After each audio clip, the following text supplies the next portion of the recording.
how crazy can it get?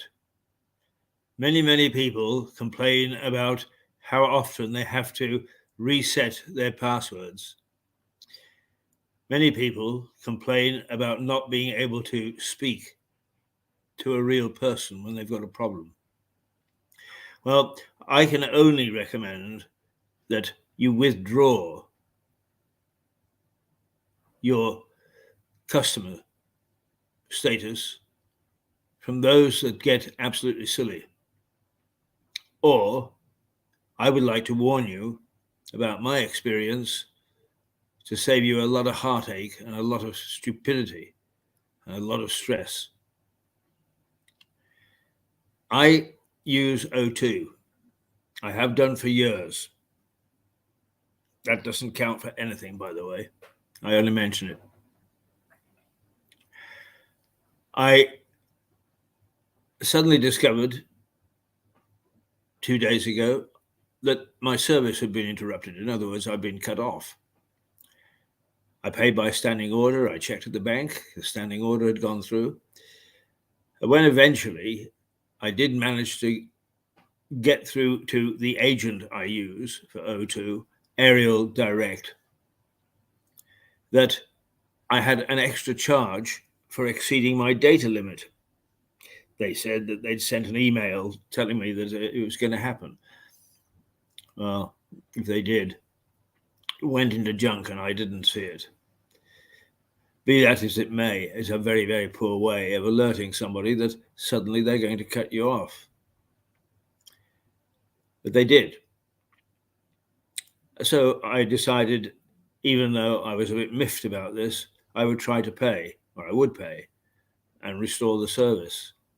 It's taken me 5 days, and I still have not got through to anything that is satisfactory. This is where you phone to pay your bill. I can't phone, you've cut me off. Right, here is online chat. All right, here's online chat. Can you provide me with your password? No, haven't a clue what my password is. Passwords again. Please tell us how much you paid and your last bill and how much it was. So I look up the bank account to see what went out. And that's what I quoted. That doesn't jibe with our records. Well then, who's wrong, the bank or you? I cannot verify. I therefore cannot put you through to the appropriate department so you can pay your bill. Right? How do I actually leave you then? Because that normally gets somebody stirred up. Then I get a great big screed about what the charges will be, what the penalties will be, I still have not been able to pay this damn bill. I've now got to go and find some friend who has a phone to try and get through if I'm lucky. And actually, the agent, Aerial Direct, who normally are very good, were absolutely lousy on this occasion. They were no help either. So if you don't actually have the phone in service that they cut you off from, you can't pay the damn bill. You can't pay the damn bill, you can't get your service restored. And even if through some convoluted method,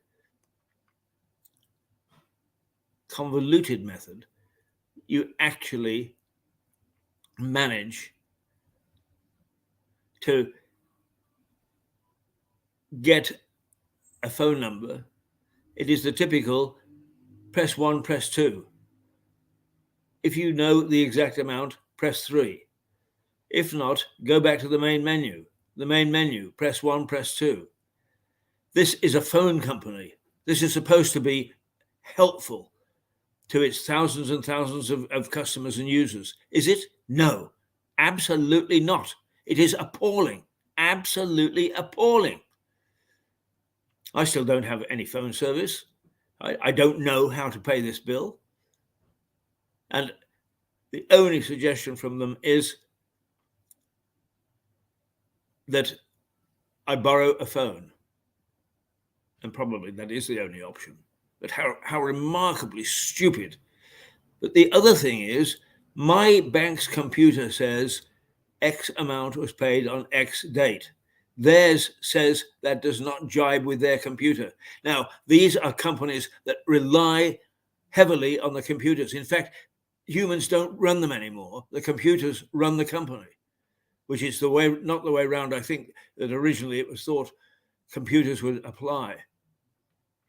I am angry beyond words. Not beyond words, you can tell because I'm using words now.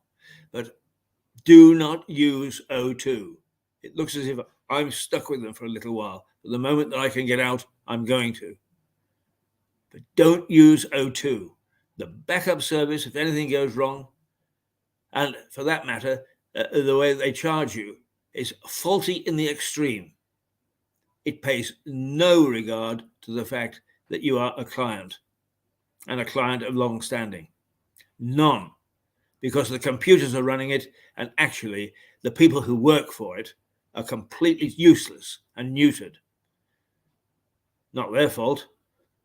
Someone somewhere up on the ivory tower has set up this system, which sends you round in circles, and it's the most frustrating thing ever to happen to me. Press 1, press 2 is bad enough. But this, unable to pay a simple bill, is crackers, absolutely crackers. And how they can explain it and how they can keep a bloody license to be in business, I have no idea. It's not the sort of thing that the government will bother with. Too trivial. And anyway, their system is so huge, they have people on tap to look after them. Well, we're a small business and we don't. And we are not getting anywhere, and it is very, very inconvenient. Don't use O2. Do not use O2 if you haven't signed up already. And if you have, well, if I was you, I would get rid of them before you go through the same experience as me. You've damn near given me a heart attack. Beep, beep, brr, brr. I phoned my baby's number. It was brr, brr, brr, busy line. I can't even phone him to get a brr, brr, brr, busy line. And to think that they are my baby, forget it. Right. Remember, O2 on the blacklist, on the blacklist. Toodle pip.